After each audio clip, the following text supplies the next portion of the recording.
한국에 잠깐 와서 장인 장모님을 모시고 함께 극장에 가서 두근두근 내 인생이라는 영화를 보았습니다.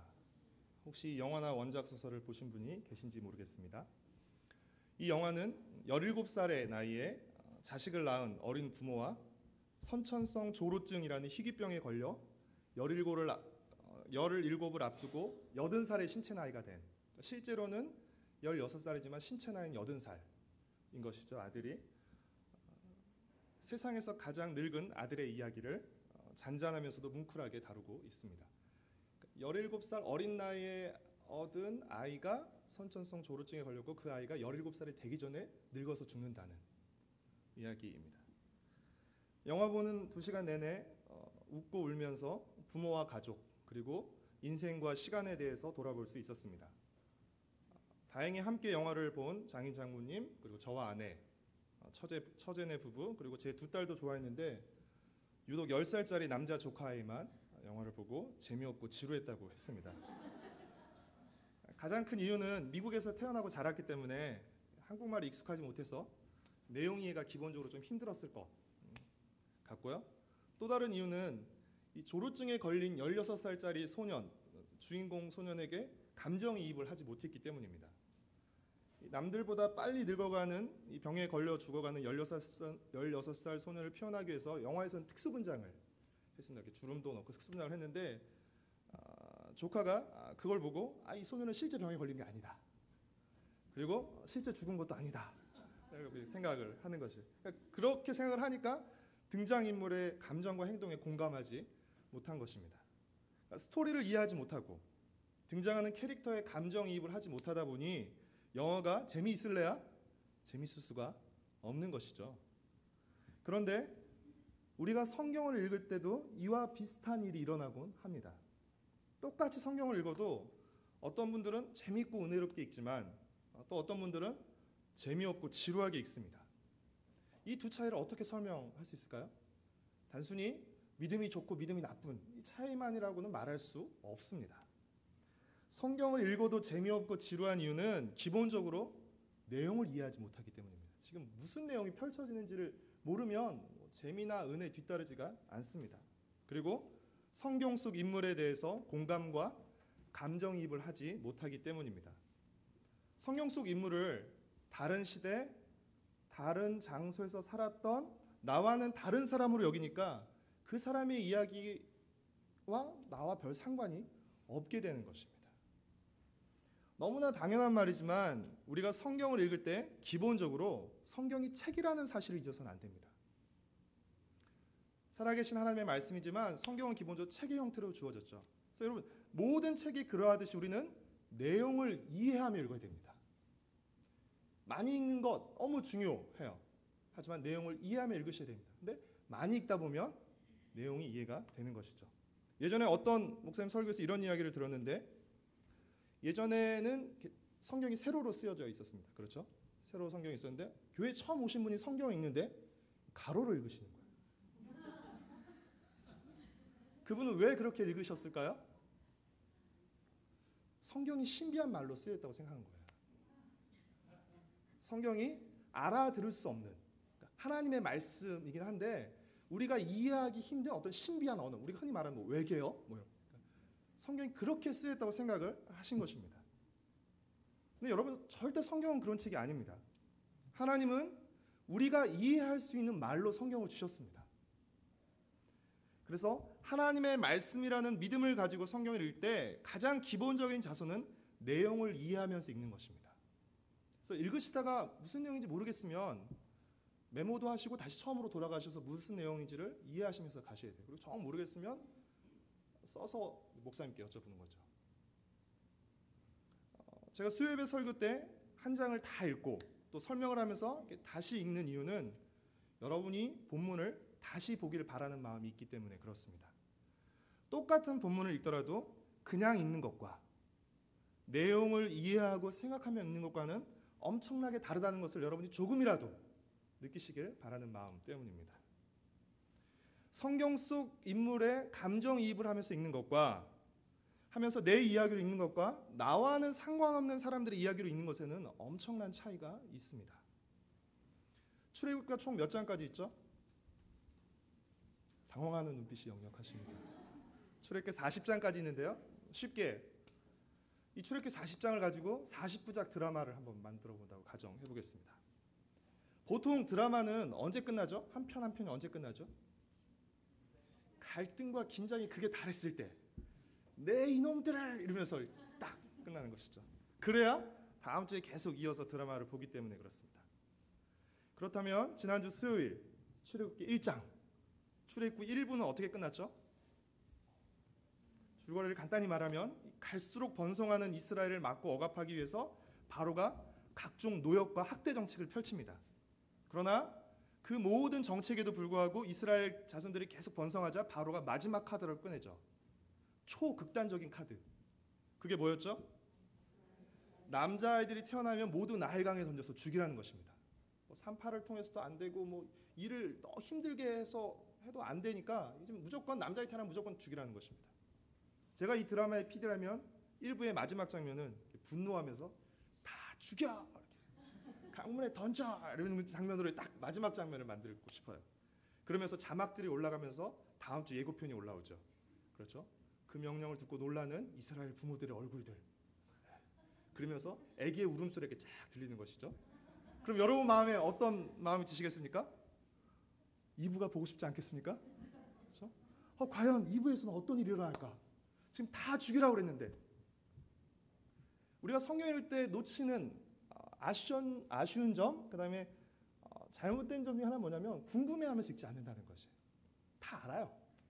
어떻게 다 아니까 그냥 호기심도 없고 기대감도 없고 궁금함도 없이 읽는 것이죠. 근데 만약 여러분이 성경을 처음 읽는다고 생각하고 재방송이 아니라 본방송을 본다고 생각하고 읽어보면 매우 궁금해집니다. 그리고 1장을 마쳤을 때 자연스럽게 우리 안에 한 가지 질문이 떠오르게 돼요. 그 질문이 뭐죠? 자, 그렇다면 이제 하나님의 약속을 받은 이스라엘 자손들은 어떻게 될 것인가? 바로는 다 죽이라고 그랬어요. 그렇죠? 그러면 약속의 자녀인 이스라엘 백성은 어떻게 될 것인가? 바로는 눈에 불을 켜고 이스라엘 백성들을 학대하고 있습니다. 그리고 남자아이들은 태어나자마자 눈에 보이는 대로 죽이라고 명령을 내렸습니다. 만약 바로의 명령대로 태어나는 족족 모든 이스라엘 남자아이들이 죽는다면 이스라엘 자손은 어떻게 되는 것이에요? 장차 씨가 말라서 사라지게 되는 것입니다. 만약 이스라엘 남자아이들이 모두 죽고 씨가 말라 사라지면 아브라함과 이삭과 야곱과 맺은 이스라엘 자손에 대한 하나님의 약속과 계획은 어떻게 되는 것이에요? 실패하고 마는 것이죠. 이런 긴박하고 무서운 분위기 속에서 이 장은 어떻게 시작하고 있습니까? 우리 1절과 2절 말씀을 다시 한번 읽겠습니다. 레위 가족 중 한 사람이 가서 레위 여자에게 장가들어 그 여자가 임신하여 아들을 낳으니 그가 잘생긴 것을 보고 석 달 동안 그를 숨겼더니 고난과 학대 속에서도 레위족 속의 두 남녀는 결혼을 했습니다. 그리고 죽음의 명령이 내려진 가운데서도 아이를 낳습니다.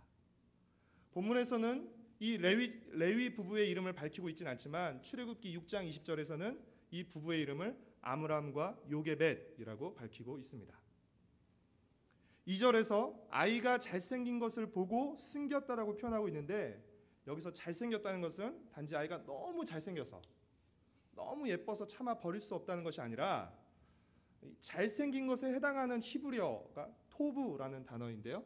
이 토브는 창세기 1장에서 하나님이 천지를 창조하시고 난 후에 7번 말씀하시죠. 보시기에 좋았더라. 이 좋았더라에 해당되는 단어가 바로 토브입니다. 아이의 엄마는 이 아이가 하나님 보시기에 좋았다는 것, 이 아이에게 하나님의 특별한 계획이 있었음을 알고 바로의 명령을 거역하고 자신이 할 수 있는 한 최대한 아이를 숨겨서 키웠던 것입니다. 히브리서 11장 23절은 이 아이의 부모가 보인 이 행위가 단순한 사람의 인정, 부모의 인정이 아니라 믿음에 의한 것이었다고 기록하고 있습니다. 3개월이 지나자 아이의 울음소리가 커졌습니다. 그래서 더 이상 아이를 숨겨 키울 수 없게 되죠. 그러자 어떻게 합니까? 3절 말씀을 같이 읽겠습니다. 더 숨길 수 없게 되매 그를 위하여 갈대 상자를 가져다가 역청과 나무진을 칠하고 아기를 거기 담아 나일강과 갈대 사이에 두고. 아기를 갈대 상자에 담아 나일강가의 갈대 사이에 띄워두는데, 이 상자에 해당하는 히브리어가, 죄송합니다, 제가 잘은 모르지만 오늘 중요한 단어가 두 단어가 나오기 때문에, 이 상자에 해당하는 히브리어가 테바라는 단어입니다. 이 히브리어 테바는 성경에서 두 군데 나옵니다. 한 군데는 지금 여러분이 보셨고요, 또 다른 한 군데는 어디서 나올까요? 바로 창세기 6장부터 9장까지 기록된 홍수 사건에서 나오는데요. 그렇다면 홍수 사건에서 테바는 무엇이었을까요? 바로 방주였습니다. 따라서 지금 갓난아기가 타고 있는, 갓난아기가 담긴 그 갈대 상자는 작은 방주인 셈이죠. 방주에 탄 노아의 가족들과 짐승들을 하나님께서 모두 지키신 것처럼, 지금 하나님께서 갈대 상자에 타고 있는 이 작은 아이를, 작은 아이가 무슨 힘이 있겠어요? 그렇죠? 뭐 좀 커야 뭘 힘이라도 쓰고 뭘 피하기라도 하는데, 이제 3개월, 100일도 되지 않은 이 아기가 어떤 위험 앞에서 자신을 보호할 수 있는 아무런 어떤 지혜도 없고 경험도 없고 힘도 없는 것이죠. 하지만 하나님께서 이 갈대 상자에 담긴, 타고 있는 이 작은 아이를 하나님께서 지키실 것을 우리에게 보여주고 있는 것입니다. 이 갈대 상자는 마침 목욕하러 나일강에 나온 바로의 딸에 의해서 발견되고, 그 아기를 본 그 공주는 불쌍한 마음이 들어서 이 아기를 키우기로 결심합니다. 그리고 이를 곁에서 지켜보고 있던 아기의 누이에 의해서 아기의 어머니가 유모로 들어오게 되고 삭스를 받고 그 아기를 키우게 됩니다. 숨어서 몰래 키우던 아이를 이제는 당당하게 키우면서, 그것도 모자라 돈까지 받으면서 키우게 되는 것이죠. 이렇게 해서 자라난 아기가 누구입니까? 모세입니다. 여러분 너무 잘 아시는 것이에요. 아직까지 누군지 모르는 거예요. 그렇죠? 너무 드라마틱하잖아요. 그렇죠? 막 숨겨주고 막 하는데, 나 잘하는데 나중에 이 아이가 누구라고 밝혀지는 것이에요. 아역에서 이제 점점점 성인이 됐는데 누군 거예요? 모세인 것이죠. 그럴 때 막 깜짝 놀라야 되는 것이죠. 10절 말씀 같이 읽겠습니다. 그 아기가 자라매 바로의 딸에게로 데려가니 그가 그의 아들이 되니라. 그가 이름을 모세라 하여 이르되 이는 내가 그를 물에서 건져내었음이라 하였더라. 바로는 이스라엘 남자아이들을 죽이려고 물에 던지라고 그랬죠. 그런데 하나님은 그의 딸을 이용해서 물에서 모세를 건져내십니다. 굉장히 재밌죠. 그렇죠? 그리고 물에서 건진받은 모세를 통해서 장차 이스라엘 백성을 물에서 건져내시는 것이죠. 어디서요? 홍해에서. 그렇죠? 홍해를 건너게 하시는 것이고, 물에서 죽이려고 했던 바로의 군대를 물에서 죽게 하시는 것이죠. 비록 모세는 공주의 양자로 왕궁에 살면서 최고의 교육과 훈련을 받았지만 자신이 이스라엘 자손이라는 사실을 잊지 않았습니다. 이것도 참 대단한 것이죠. 우리가 보통 성공하면, 뜨고 나면 사실은 우리의 출신이라든지 우리의 바탕들을 잊기 마련인데, 모세는 그 사실을 잊지 않았습니다. 자신이 하나님의 백성이라는 사실을 잊지 않았죠. 그리고 하나님의 백성 편에 서려 했습니다. 그래서 어느 날 고생하며 매맞는 자신의 동족을 돕다가 애굽 사람을 쳐 죽입니다. 괴롭히는 그 애굽 사람을 쳐 죽입니다. 이 당시 모세의 나이는 40세였고요. 이제는 뭔가 내가 할 수 있을 만한 나이가 됐다고 생각했던 것 같습니다. 최고의 학문과 교육을 받으면서 자랐죠. 이제쯤이면 내가 뭔가 거사를 일으킬 만한 때라고 모세가 자신만만하게 생각했던 듯 싶습니다. 그리고 자신이 자신의 형제를 돕기 위해서 애굽 사람을 때려 죽인 일이 아마도 이스라엘 백성에게 봉기의 신호탄이 되지는 않을까 생각했는지 모르겠습니다. 그러나 모세는 오히려 믿었던 이스라엘 백성들로부터 거절과 배척을 당하는 아픔을 겪어야 했습니다. 13절과 14절 말씀을 같이 읽겠습니다. 이튿날 다시 나가니 두 히브리 사람이 서로 싸우는지라. 그 잘못한 사람에게 이르되 내가 어찌하여 동포를 치느냐 하매 그가 이르되 누가 너를 우리를 다스리는 자와 재판관으로 삼았느냐. 내가 애굽 사람을 죽인 것처럼 나도 죽이려느냐. 모세가 두려워하여 내 일이 탈로 되었도다. 이스라엘 백성들의 반응은 무엇이에요? 모세는 이쯤이면 그리고 이 일을 통해서 뭔가 출애굽의 위대한 역사를 시작할 수 있겠구나라고 생각했을지 모르겠지만, 이스라엘 백성들이 보였던 반응은 뭐예요? 네가 뭔데? 네가 뭔데 나대? 그죠? 네가 뭔데 나서입니다. 사실 모세는 가만히 있으면 그 개인의 일생의 안위와 평안과 그 출세 더 이상 출세할 때도 없을 뿐더러 보장되어 있었죠. 사실 모세 입장에서는 굉장한 모험이고 위험이고 손해였습니다. 헌신이었습니다. 자신의 안위와 출세를 버리고 이스라엘 백성을 위해 나섰지만 돌아온 것은 쓰디쓴 거절과 비난이었습니다. 네가 뭔데? 기꺼이 내가 나를 버리고 나섰지만 네가 뭔데? 왜 그래? 라는 말을 들었죠. 그래서 모세는 미디안으로 피할 수밖에 없었고 거기서 결혼하고 아들을 낳고 살아갑니다. 22절 말씀을 같이 읽겠습니다. 그가 아들을 낳음에 모세가 그의 이름을 게르솜이라 하여 이르되 내가 타국에서 나그네가 되었음이라 하였더라. 아들의 이름을 게르솜이라고 지었는데요. 이 게르솜이라는 이름은 내쫓기다라는 동사에서 비롯된 나그네라는 뜻을 가지고 있습니다. 그러니까 아들을 부를 때마다 내쫓긴 나그네, 그렇죠? 라고 부르는 것이죠. 아들의 이름을 게르솜에서 지은 것에서 자신의 처지에 대한 모세의 회한과 아픔이 느껴집니다. 아들의 이름을 지으려면 좀 근사하게, 좀 멋있게 지어야 되는데 아들의 이름을 부를 때마다 자신의 처지를 떠올리게 하는 것이죠. 괴롭고 처량하기는 미디안에 도망 나와 살고 있는 모세뿐 아니라 애굽에 살고 있는 이스라엘 백성도 마찬가지였습니다. 극심한 박해를 가하던 바로가 죽고 새로운 바로가 즉위했습니다. 새로운 정권이 들어섰죠. 새로운 왕이 들어섰죠. 이스라엘 백성들 안에는 혹시나 하는 기대가 있었습니다. 이제 왕이 바뀌었으니까, 대통령이 바뀌었으니까 혹시나 달라질까 하는 기대가 있었습니다.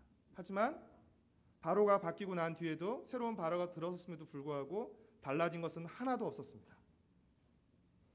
그렇게 이스라엘 백성은 이 멈추지 않는 고된 노동과 가혹한 학대로 인해 신음하며 탄식할 수밖에 없었습니다. 23절 말씀을 같이 읽겠습니다. 여러 해 후에 애굽 왕은 죽었고 이스라엘 자손은 고된 노동으로 말미암아 탄식하며 부르짖으니 그 고된 노동으로 말미암아 부르짖는 소리가 하나님께 상달된지라. 이스라엘 백성들이 당하는 억압과 학대가 그 고역이 노역이 어제 오늘의 일이 아니었듯이 그로 인한 그들의 신음과 탄식, 부르짖음도 마찬가지였을 것입니다. 이스라엘 백성들은 오랫동안 이 일을 위해 기도했을 것입니다. 이 압제로부터, 이 고난으로부터, 이 학대로부터 우리를 풀어주시기를. 기도했지만 현실은 좀처럼 달라질 기미도 보이지 않았습니다. 출애굽기 2장 23절까지만 보면 하나님의 모습을 찾기가 힘듭니다.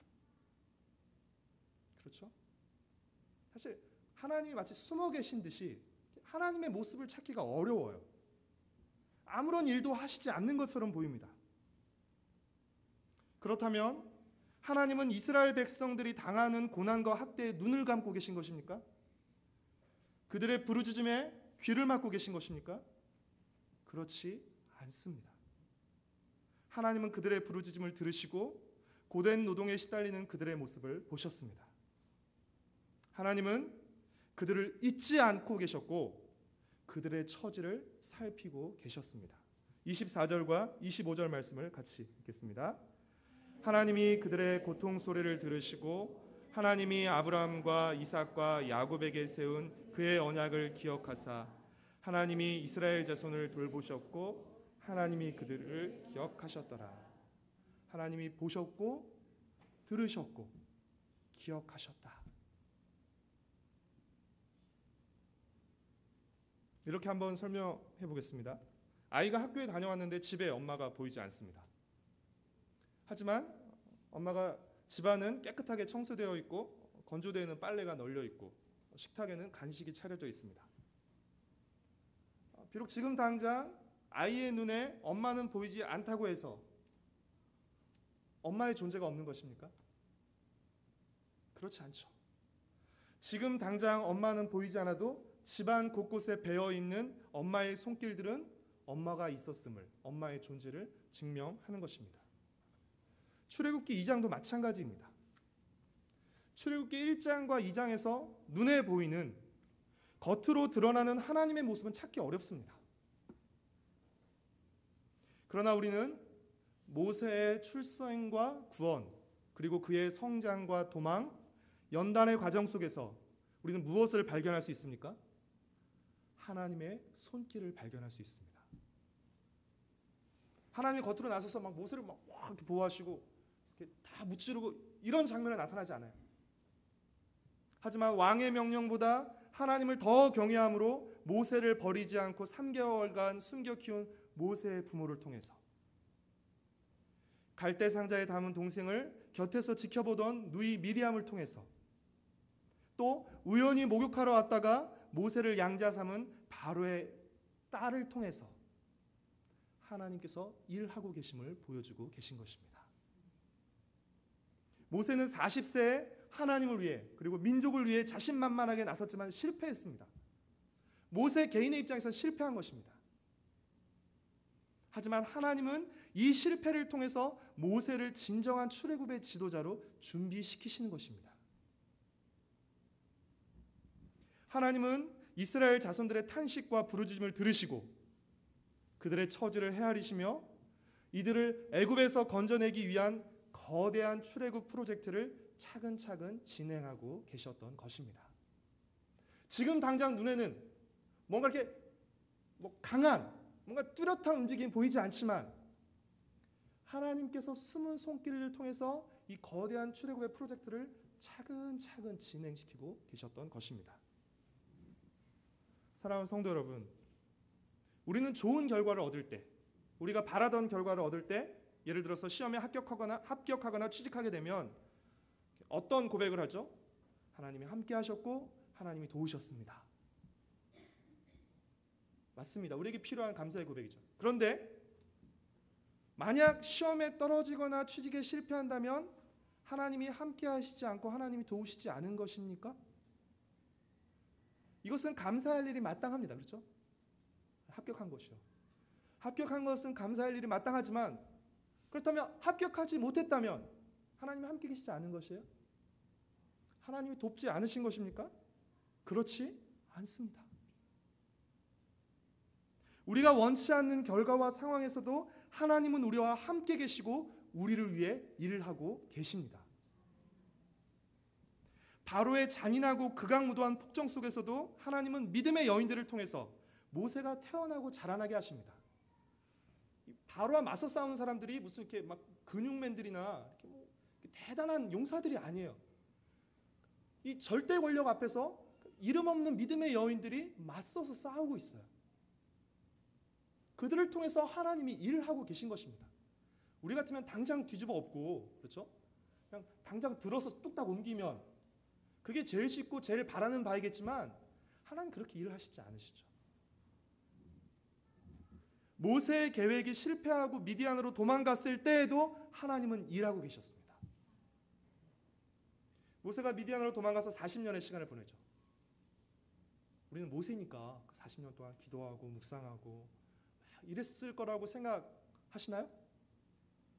얼마나 신세한탄하고, 그렇죠? 한편은 후회하고 하나님 원망하고 얼마나 그런 시간을 보냈겠습니까? 40년이 지나면서 사실은 이 힘이 다 빠져버린 것이죠. 40살 때는 뭔가 내가 이룰 수 있을 것처럼 생각하고 나섰지만 80세 때 하나님이 부르시자 모세는 뒤로 빼죠. 나는 아무것도 할 수 없습니다라고 말하죠. 우리는 모든 조건이 좋고 잘 맞아떨어져야 일할 수 있습니다. 그렇죠? 그래서 이렇게 너 왜 그 일 못했어? 왜 결과가 안 좋아라고 말하면 뭐죠? 어떤 조건이 맞지 않았어요. 이게 뭐가 좀 잘 맞아야 되는데 이것 때문에 그날 뭐 아파서 자꾸 이제 어떤 이게 같이 좀 잘 맞아떨어졌어야 되는데 그게 안 돼서 못했어요라고 말합니다.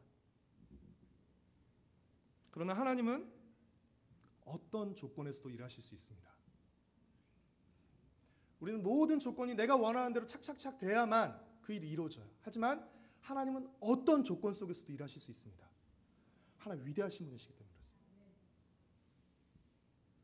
하나님은 어떤 조건에서도 일하실 수 있기에 모든 것을 합력하여 선을 이루어내실 수 있는 것입니다. 저를 한번 따라서 해보시겠습니까? 하나님은 우리의 모든 조건에서 일하시는 분이다. 하나님은 우리의 모든 조건에서 일하시는 분이십니다. 하나님은 우리의 조건으로 일하시는 분이 아니라 우리의 조건 속에서 일하시는 분이십니다.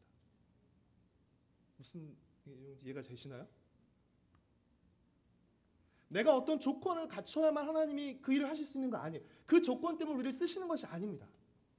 그 조건이 없어도, 그 조건이 안 돼도 하나님 우리를 쓰실 수 있어요. 하지만 그 조건 속에서 하나님 우리를 쓰시는 것이에요. 그래서 그 조건 속에서 우리를 쓰심으로 하나님의 위대하심과 하나님의 지혜로우심과 하나님의 능하심을 나타내시는 것이죠. 만약 40살에 출애굽을 했다고 생각해보십시오. 모세가 이끌어서.